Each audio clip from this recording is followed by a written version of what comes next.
Bismillahirrahmanirrahim. Dəyərli tamaşaçılar, salamlayıram sizi Ramazan ayının 26-cı günündə. Əlbəttə, bu günlərdə həm də Novruz bayramına doğru yaxınlaşırıq və eyni zamanda Fitr bayramı da yaxındır. Ümidvaram ki, yaxşısınız və ibadətləriniz, dualarınız inşallah ki, Allah tərəfindən ən ali dərəcədə qəbul olunsun. Və bizi də sözsüz ki, hər dəfə tapşırıram ki, öz xeyir dualarınızda unutmayın inşallah. Və ötən dəfə, əgər xatırlayırsınızsa, biz məhz Ramazan ayında özünü tərbiyə barəsində ən gözəl iş hansıdır, o barədə danışırdıq. Yəni, insan istər oruc tutsun, istər tuta bilməsin, yəni cismi icazə verməsin. Məhz bu ayda özünü tapmalıdır, birinci özünü tanımalıdır, sonra özünü tapmalıdır və daha sonra özünü tərbiyə ilə məşğul olmalıdır ki, ən böyük savab iş də bu ayda odur və elə Ramazan ayının orucunun gördüyü iş də məhz nəfslərin tərbiyəsi məsələsidir, iradələrin güclənməsi məsələsidir. Amma gəlin, baxaq görək, hansı işlərdən çəkinməliyik ki, hansı xüsusiyyətlərdən çəkinməliyik ki, biz özünü tərbiyə məsələsində müvəffəq olaq. Əvvəla, əziz izləyicilər, mən çox, belə deyək ki, dərin bir üzüntü ilə bu nöqtəni vurğulayıram ki, təəssüflər olsun ki, bizim cəmiyyətimizdə hamı Ramazan ayı orucu ilə tanış deyil və hamı bu ayın gözəl fürsətlərindən istifadə edə bilmir.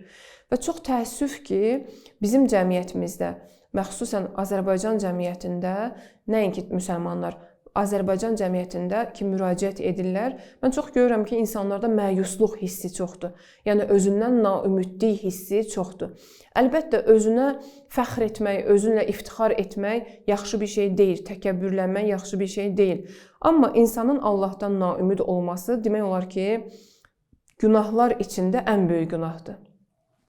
Baxın, insan hər nə qədər xətalara mürtəkib olsa da, hər nə qədər səhvi günahı olsa da, mütləq Allaha ümidi olmalıdır. Və Allaha ümid olmalıdır ki, mən tövbə etsəm, mən hər an başlasam, mütləq Allah məni müvəffəq edər və kömək olar, məni bağışlayar.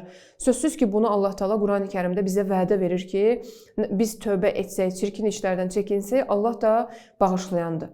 Amma hədis və mənbələrdə bəzi xüsusiyyətlər qeyd olunub ki, onlar insanın salih bəndə olmasına mane olur.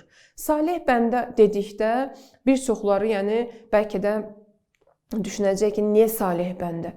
Çünki dünyanın ən salih bəndəsi Həzrəti İmam Zamandır. Yəni Allahın salihi kimi tanınan Həzrəti İmam Zamandır. Qurani Kərimdə, yəni behişt vədə olunan şəxslər Allahın salih bəndələridir.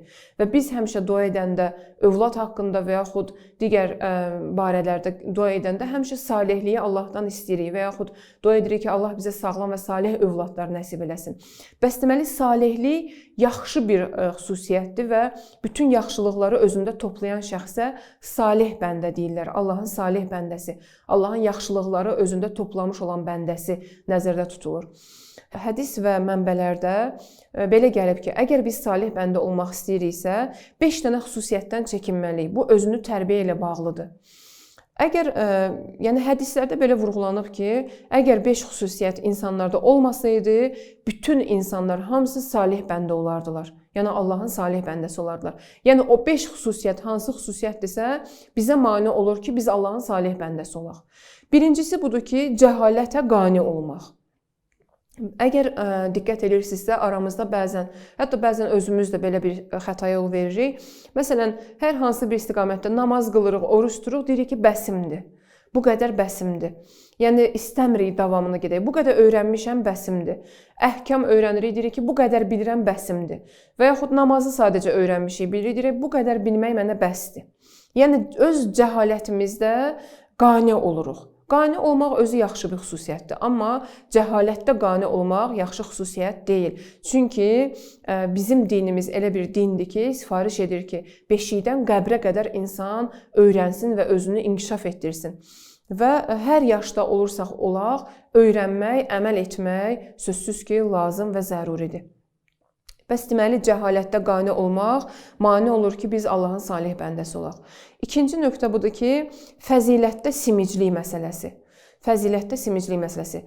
Fəzilət yaxşı bir xüsusiyyətdir, simiclik yaxşı xüsusiyyət deyil. Amma gəlin baxaq görək, fəzilətdə simiclik nə deməkdir? Yəni, əgər biz fəzilətdə simic olmasaq, yəni xəsis olmasaq, Allahın salih bəndələrindən olarıq. Bu xüsusiyyəti özümüzdən uzaqlaşdırmalıyıq. Məsələn, kimsə gecə namazı qılır. Bizə deyirlər ki, kimsə gecə namazı qılır, alimlər gecə namazı qılardılar, məsələn, imamlar gecə namazı qılardılar, yaxşıdır ki, gecə namazı qılınsın, filan kəs gecə namazı qılır, qayıdıb deyirsən ki ona, mən vacib namazlarımı qılıram, bəsimdir. Və yaxud deyirsən ki, filan kəs Quran öyrənir, Quran hifz edir bu yaşında filan, deyir ki, mənim bəsimdir elə bu qədər, ehtiyac yoxdur. Yəni, fəzilətə nisbətdə rəğbəti yoxdur getsin, xəsislik eləyir ki, artığını əldə etsin. Bəs deməli, bu bizə mane olur.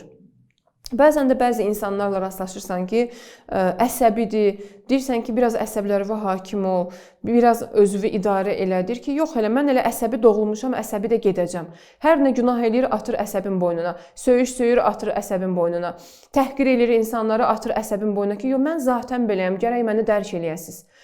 Xeyr, əzizlər, belə deyil, bu şəkildə olmamalıdır. Allah insana iradə verib, Allah insana qüdrət verib ki, insan özünü islah eləsin. Fəzilətdə simiclik etmək olmaz. Bu xüsusiyyət bizə mane olur. Hür tarixin ən böyük nümunəsidir ki, son ləhzələrdə İmam Hüseynin yolunu bağlayan şəxs idi. Amma son ləhzələrdə hidayət olur, bir anda fəzilət sahibi olur və imamın qucağında şəhadətə yetişir. Tənha kəs olur ki, imam öz dəsmalını onun alnına bağlayır. Bu bizim üçün tarixdə böyük bir nümunədir. Üçüncü nöqtə budur ki, dünyaya hərislik. Hirs özü yaxşı bir şeydir, yəni insanda lazımdır. Amma dünyaya nisbətdə həris olmaq, əgər biz elmə nisbətdə həris olsaq, yaxşıdır. Əgər biz fəzilət əldə etməyə nisbətdə həris olsaq, yaxşıdır. Amma dünya şeylərinə həris olmaq mane olur ki, insan Allahın salih bəndəsi olsun.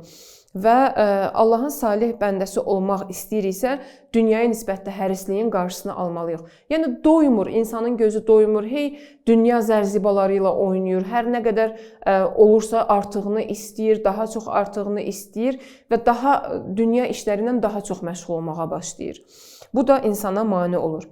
Dördüncü əməl budur ki, bizim salih olmağımıza mane olur, əməldə riya. Əməldə riya. Yəni, hər hansı bir əməl edirik, amma riyamız var. Allaha xatir etmirik, xalis niyyətlə etmirik, özümüzü göstərmək üçün edirik. Görürük, ətrafda insanlar var, daha da çox məsələn çalışırıq, əməllərimizə diqqət edirik, başqa insanlara xatir. Namazımızı evdə başqa cür qılırıq, insanlar arasında başqa cür qılırıq ki, bizi daha yaxşı bilsinlər. Danışığımızı evdə pis eləyirik, insanların içində dəyişdiririk, insanlara xatir yaxşı eləyirik. Mən demirəm insanların içində pis danışaq, pis rəftar eləyək.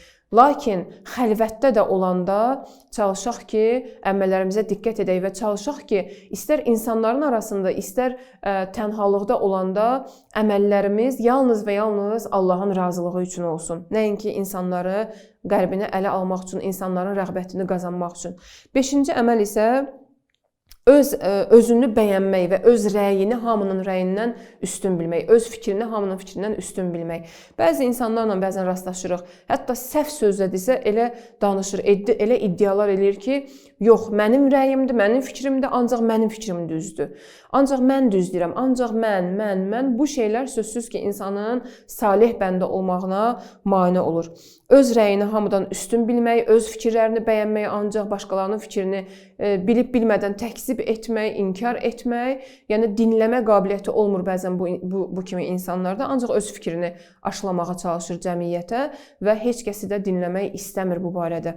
Buna özünü bəyənmişlik, özünü çox sevmək, özünə məftun olmaq deyirlər ki, insan öz rəyindən başqa heç kəsin rəyini qəbul etmir və bəyənmir.